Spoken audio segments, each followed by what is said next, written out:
চিপসের প্যাকেটে অর্ধেকের বেশি বাতাস ভর্তি থাকে কেন? আমরা কম বেশি প্রত্যেকেই চিপস খেতে ভালোবাসি।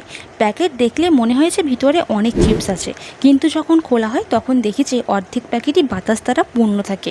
কিন্তু কেন? তাহলে জেনে নেওয়া যাক। চিপসের প্যাকেটের ভেতরে এই বাড়তি বাতাসকে বলা হয় স্ল্যাক ফিল। প্যাকেটের ভিতরে বাতাস থাকে ঠিকই, কিন্তু এটা কোনো সাধারণ বাতাস নয়। এখানে ভরা হয় নাইট্রোজেন।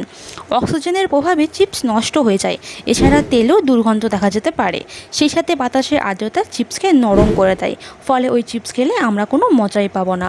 অন্যদিকে নাইট্রোজেনের এইসব কোনো সমস্যাই নেই, বরং এটি চিপসকে রাখে সতেজ ও কুড়মুড়ে। আর তাই চিপসের প্যাকেটে অর্ধেকের বেশি বাতাস ভর্তি থাকে। এটা আমাদের কাছে হতাশা বা মন খারাপের কারণ হলেও এই বাতাসে কিন্তু আমাদের চিপসকে ভালো রাখছে। তাহলে এবার থেকে প্যাকেটের ভিতরে অর্ধেক চিপস দেখলে আমরা আর মন খারাপ করব না। তোমাদের পছন্দের চিপস কোনটা সেটা আমাকে কমেন্ট বক্সে অবশ্যই জানিও। আজকের মতো টাটা।